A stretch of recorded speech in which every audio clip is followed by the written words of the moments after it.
Good evening. A second referendum on Scottish independence could be held in the early part of next year. First Minister Nicola Sturgeon says that's possible if the UK government triggers Article 50 to leave the EU this year without Scotland's position being adequately safeguarded. Willie Johnston reports. 3 weeks on from Brexit, 2 days on from meeting the new Prime Minister. Still a long way from clarity. The First Minister saying today we're in uncharted territory. Theresa May wants agreement to be reached by all parts of the UK before the formal process to leave the EU begins and promised Scotland a strong voice. But what happens if Westminster triggers Article 50 later this year without fully reflecting Scotland's desire to retain strong European links? Might the First Minister seek another independence referendum early in 2017? That's why I am also, in parallel to these discussions, making sure that the Scottish Parliament is making preparations to have another independence referendum if we find ourselves in that position. Would you really be happy to have a referendum on independence, say in the first half of next year? Look, I will have an independence referendum if I come to a conclusion that I think that is in the interests of Scotland. I don't think that there's a majority in Scotland at the moment. We have to concentrate in the interests of the country on getting the terms which we will negotiate leaving right. And that is the immediate thing we all have to do. Nicola Sturgeon said at this stage all options were open, including the possibility of Scotland staying in the EU while still part of the UK.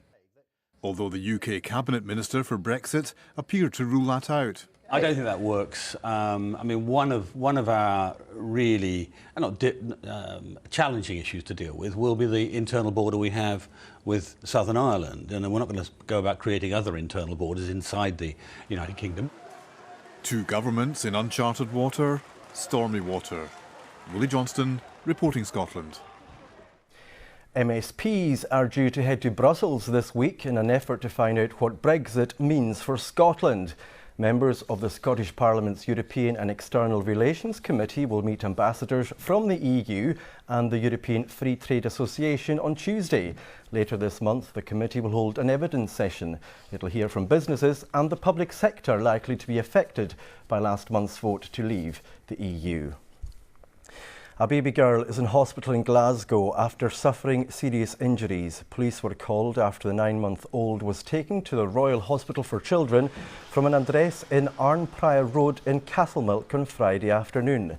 Police Scotland say the girl remains in a serious but stable condition and an investigation is ongoing to establish the circumstances of her injuries.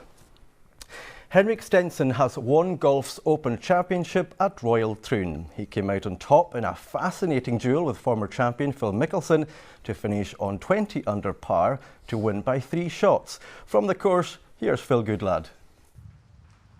In truth, the final round here at Royal Troon has felt more like a prize fight. Mickelson and Stenson trading blows over 18 rounds. The lead changed between the pair throughout the front 9, but it was Stenson who edged in front at the turn. But this at the Railway Hole 11th saw it all square again. It was match play golf, with Mickelson and Stenson 9 shots clear of the field. Who would make the decisive move? It was Stenson. This at the 15th, a second birdie in a row for the Swede, and a 2-shot lead. Henrik Stenson winning his first major championship after what will surely go down in history as the Jewel of Royal Troon. Phil Goodlad, reporting Scotland. Thousands of people gathered in Glasgow's Kelvingrove Park this afternoon for a celebration of the city's cultural diversity. The Mela featured dancers and musicians from India and around the world. The festival began as a part of Glasgow's year as European City of Culture back in 1990. Acts taking part ranged from international stars to local community groups. Let's now get the weather with Judith. Thank you very much, Alistair, and a very good evening to you as well. Let's look at the pressure chart. That's going to tell us what's happening over the next few days. These weather fronts have brought rain over the weekend, but high pressure starts to build in. Then we start to draw our air from, well, down across Spain, meaning we're going to see some really quite hot weather come Tuesday and into Monday and into Tuesday especially. It's quite a bright end to the day in the south, still some rain in the north, and we'll see rain returning to the west coast, quite misty and murky here as well, but mainly dry for the south and the east, and it will be another mild night as well. So as we head into tomorrow, that's how it starts off. Fairly cloudy, but it is an improving day. That rain across the west and the north, murky conditions towards the west coast, but we start to see those brighter, warmer conditions feeding up from the south slowly, although we'll see one or two showers for the northeast. It will brighten up here eventually, and eventually across the far north as well. Maybe it might be towards the evening time. Temperatures start to rise too, looking at 20, 21 Celsius by the end of the afternoon. And here's a wee snapshot of temperatures for Tuesday, 33 in the south, but we're going to see a nice 27. That's your forecast. Thanks, Judith. We're back just after the 10 o'clock news. Until then, bye for now.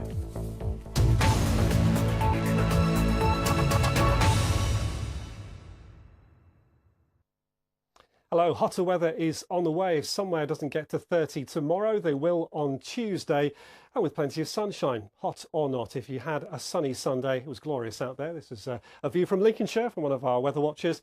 Not everyone's had the blue sky. There may be an isolated heavy shower this evening somewhere in southern England, but we still have rain in northern Scotland, perhaps other parts of western Scotland this evening and overnight, perhaps feeding at times too eastwards across the central belt. Misty, murky, Wales, southwest England. It's a warmer night as well. Now, there will be a few mist and fog patches around to start the day tomorrow. Wales, western parts of England. Things for many will improve, though Irish Sea coast, maybe on the English Channel, there could be a bit of sea fog, turning things misty and reducing visibility at times. But for many, it will be a glorious Monday afternoon. And in the heat, we're near 30 already in the Channel Islands, close to it in the hot spots in England, but 26 for Cardiff, for Hull. Just an indication, North Wales, Northern England, Northern Ireland, Southern Scotland may just catch an isolated heavy shower, perhaps a thunderstorm. Most won't.